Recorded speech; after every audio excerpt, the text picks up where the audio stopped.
बाजवा साहब के हवाले से आपकी जो तीसरी किस्त पर बात कर, तीसरी किस्त में सबसे भारी है। पहली दो पर तो बाजवा साहब की तरदीद भी आई है, प्रेशर भी आया है। क्या तीसरी पर भी बाजवा साहब ने कोई राब्ता, तरदीद या प्रेम पत्र वगैरह कोई प्रेशर? नहीं, उनका उनकी तरफ से ऐसा कुछ भी नहीं है। और वो पहली जो किस्त आई थी उसके बाद फिर उन्होंने कहा था कि रोकते हैं इसको। लेकिन वो चीज़ें मटेरियल वगैरह मुख्तलिफ जगहों पे जा चुका है, मैं काफ़ी दफ़ा पहले भी बता चुका हूँ। तो समटाइम्स आपके इख्तियार में नहीं रहता, लिखारी के इख्तियार में नहीं रहता, चूँकि 5-6 जगहों पे इंफॉर्मेशन और वो कंटेंट शेयर हो चुका होता है। तो दबाव वगैरह तो है, सारा कुछ है। अब और भी बड़े सारे हथकंडे इस्तेमाल किए जा रहे हैं जो मैं समझता हूँ कि ऐसा नहीं होना चाहिए।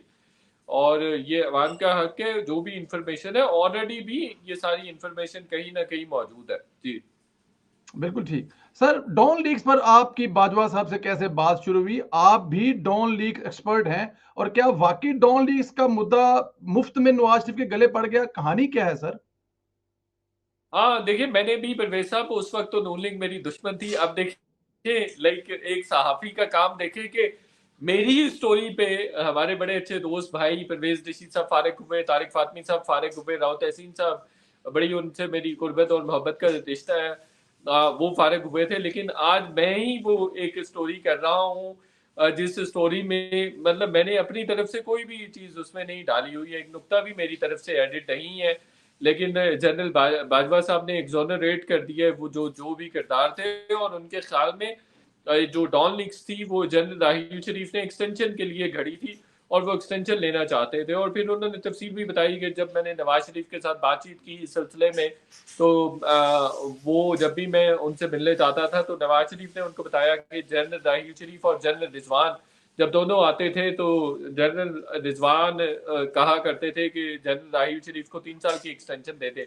लेकिन जब जनरल राहील नहीं होते थे उनके पास तो तब वो कहा करते थे कि नहीं, इनको 1 साल की एक्सटेंशन दें, चूंकि उसके बाद उनका नंबर आना था। तो ये जनरल बाजवा साहब ने कहा कि ऐसा डॉन लीक्स में कोई सबूत नहीं थे, कोई एविडेंसेस नहीं थे, ये एक चीज घड़ी गई थी जस्ट टू ब्लैकमेल गवर्नमेंट और जस्ट टू गेट एक्सटेंशन। तो ये एक बहुत बड़ा रेवलेशन है जो सामने आया है। और मैं समझता हूँ कि अब भी नून लीग की हुकूमत है, नून लीग को कोई इन्वेस्टिगेशन टाइप कोई चीज करनी चाहिए। बिल्कुल ठीक। सर, तीसरी किस्त पढ़कर लगा है कि बाजवा साहब खुद नवाज शरीफ के खिलाफ नहीं थे, बल्कि मदद करना चाहते थे। इसका मतलब है कि बाकी कोर कमांडर या कुछ लोग थे जिन्होंने मजबूर किया। क्या आपको भी इनसे मुलाकात में यही तासर मिला सर? देखिए वो बात तो यही करते हैं, और ये भी एक तासुर भी है और रियलिटी भी है परवेज साहब, कि आर्मी चीफ के बगैर कोई भी डिसीजन नहीं ले सकता या कोई डिसाइड नहीं कर सकता। ये ना सिर्फ परसेप्शन है बल्कि रियलिटी भी ऐसी ही है कि आर्मी चीफ ही डिसाइड कर रहा होता है बहुत सारी चीजें। लेकिन दूसरी तरफ ये भी एक रियलिटी है कि अगर कोर कमांडर्स या जनरल्स, जो ताकतवर जनरल्स होते हैं, अगर वो कोई एक चीज चाह रहे हों तो वो भी आर्मी चीफ को मजबूर कर सकते हैं कि आपने ये करना है और वो नहीं करना। तो माहौल भी ऐसा बन जाता है, कोर कमांडर कॉन्फ्रेंस में बन जाता है, मुख्तलिफ जगहों पे जहाँ पे आर्मी चीफ जाता है वहां पे माहौल इस तरह से बना दिया जाता है और बन जाता है कि उसको किसी ना किसी खास डायरेक्शन में सोचना पड़ता है। और इसी बात का उन्होंने कहा भी है कि डॉन लीक्स में ऐसे कोई सबूत नहीं थे, कोई कुछ भी नहीं था। बल्कि वो कह रहे हैं कि मैंने उस वक्त DGISI नवीद मुख्तार से पूछा भी था, तो उन्होंने भी कहा था कि ऐसा इसमें कुछ भी नहीं है। लेकिन मैं जहां पर भी जाता था जूनियर अफसर भी सवाल करते थे कि ये इस तरह का मामला है, आपने डॉन लीक्स में कुछ किया क्यों नहीं, उनको सजा क्यों नहीं दी है, उन्होंने इदारे के खिलाफ बात की है। हालांकि कोई ऐसा इदारे के खिलाफ बात नहीं थी। ये जनरल डिस्कशन होती है, और जनरल सी डिस्कशन थी जो नेशनल सिक्योरिटी कमेटी में की गई थी। और वो कोई इतनी सीरियस बात नहीं थी, वो लाइक दो वो सीक्रेट बात जरूर थी और वो बाहर नहीं आनी चाहिए थी, लेकिन वो बड़ी जेनरिक सी बात थी। और इसी हवाले से हमें तमाम वेस्टर्न कंट्रीज भी कह रहे थे कि आपको जो मुख्तलिफ तंजीमें हैं, जो कलतन तंजीमें हैं, उनको ज़रूर कर्टेल करना चाहिए। और बल्कि मुझे आज भी याद है कि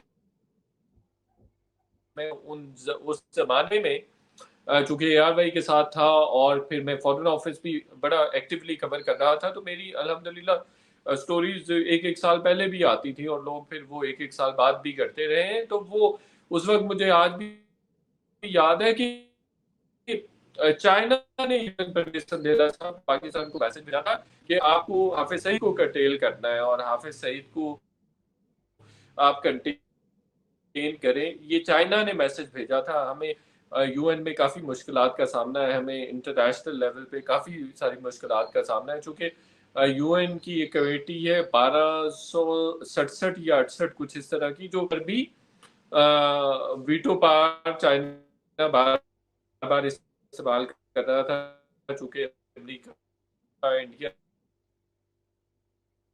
سارے چاہتے تھے کہ حافظ سعید کو بلیک جیٹ ٹیل کرنے کی ضرورت ہے. تو اس طرح کا معاملہ تھا ڈان لیکس میں. بالکل ٹھیک, بالکل ٹھیک. اچھا سر, عمران خان ابھی کہتے ہیں کہ جنرل باجوہ بھارت سے دوستی کرانا چاہتے تھے, جس پر لڑائی شروع ہوئی. اس کے علاوہ اسرائیل سے تعلقات کا بھی حوالہ دیا جاتا ہے. کیا آپ کی اس معاملے اور دیگر سفارتی ایشوز پر جنرل باجوہ سے کوئی بات ہوئی سر؟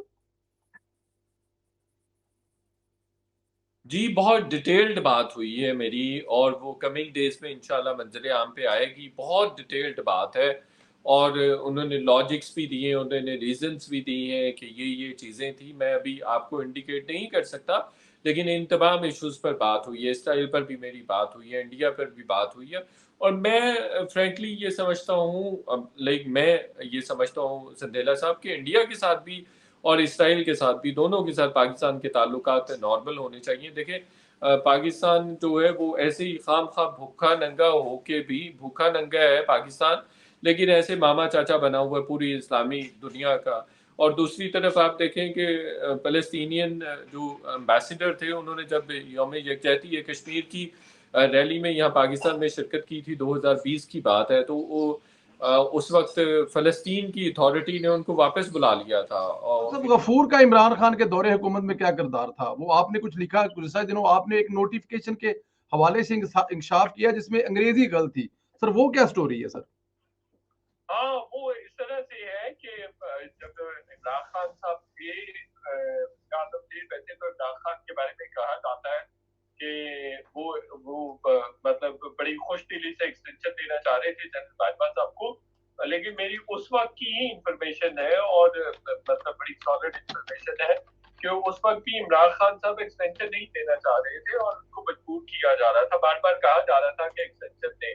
تو پھر ایک دن ایسا ہوا, چھٹی کے روز جنرل آصف کو گئے, وزیراعظم ہاؤس گئے, 18 اگست 2019 کی میں بات کر رہا ہوں جی. تو وہاں گئے, وہاں انہوں نے ایک نوٹیفکیشن ڈرافٹ کیا, اور وہ پھر ٹائپ کروایا, خود ٹائپ کروایا, اور ٹائپ کروا کے وہ جو ہے وہ پرائم منسٹر کے لیٹر ہیڈ پہ وہ نوٹیفکیشن لے آئے, اور پھر اگلے دن آئی ایس پی آر نے اس کو ریلیز کیا تھا. اس نوٹیفکیشن کی انگلش بھی غلط تھی, تو حکومت دو چیزوں پر بھی ناراض ہوئی تھی, انگلش بھی غلط ہونے پہ ناراض ہوئی, اور جو طریقہ کار اڈاپٹ کیا گیا تھا اس پر بھی ناراض ہوئی. تو اس طرح سے نوٹیفکیشن ہوا تھا, جو پچھلا ایکسٹینشن کا نوٹیفکیشن تھا. تو میں ویسے مختلف پلیٹ فارم سے پچھلے 3-4 سال سے کہہ رہا ہوں کہ عمران خان صاحب بھی ایکسٹینشن نہیں دینا چاہ رہے تھے, لیکن ان کو بھی ایک طرح سے فورس کیا گیا. ایک طرح سے فورس کیا گیا تھا. سر کوئی ڈیٹا لیک ہوا ہے چیف آف آرمی سٹاف موجودہ, اس کے بارے میں کیا کہیں گے؟ وہ کافی اس وقت شور برپا ہے سر. ہاں وہ سندھیلا صاحب وہ خبر آ رہی ہے, ہمارے کالیگ ہے اعجاز سید صاحب کی سٹوری ہے کہ کچھ لوگوں نے نادرا میں کوئی گڑبڑ کی, اور نادرا کے ریکارڈ سے انہوں نے کوئی ڈیٹا شیٹا لیا. کوئٹہ ایک درخواست آئی, وہ جنرل آصف منیر صاحب کی وائف کے توسط سے آئی کہ ان کا ڈیٹا چاہیے, اور اس طرح سے پھر وہ ڈیٹا پروسیڈ ہوا, اور وہ پھر ڈیٹا سعودی عربیہ دیا گیا. اور اس طرح سے یہ بات سچ ہے کہ کوئی اس طرح کی چیز بہرحال ضرور ہوئی ہے, اور سعودی عربیہ بہت زیادہ رول پلے کرتا ہے پاکستان کے آرمی چیف کے لیے, اور کافی سارے معاملات میں سعودی عربیہ بہت کلیدی کردار ادا کر رہا ہوتا ہے. ہماری فورن پالیسی میں بھی سعودی عربیہ کا بڑا اہم رول ہوتا ہے. اور کچھ ایسی چیزیں ہیں جو میں نے اپنے وی لاگس پہ کی بھی ہوئی ہیں, تو آپ کو کبھی کمنگ ڈیز میں پتہ چلے گا, تو آپ حیران رہ جائیں گے کہ جو نو کانفیڈنس موشن آئی تھی عمران خان صاحب کے خلاف, اس میں بھی کہیں نہ کہیں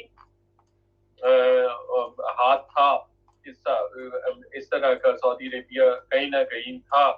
چونکہ ڈیفینیٹلی جو عمران خان صاحب کا سب سے بڑا مسئلہ اسٹیبلشمنٹ تو ہے ہی ہے, لیکن ان کا اس سے بھی بڑا مسئلہ یہ ہے کہ بہت سارے جو ممالک ہیں جو بہت سارے اسلامی ملک ہیں یا دیگر ممالک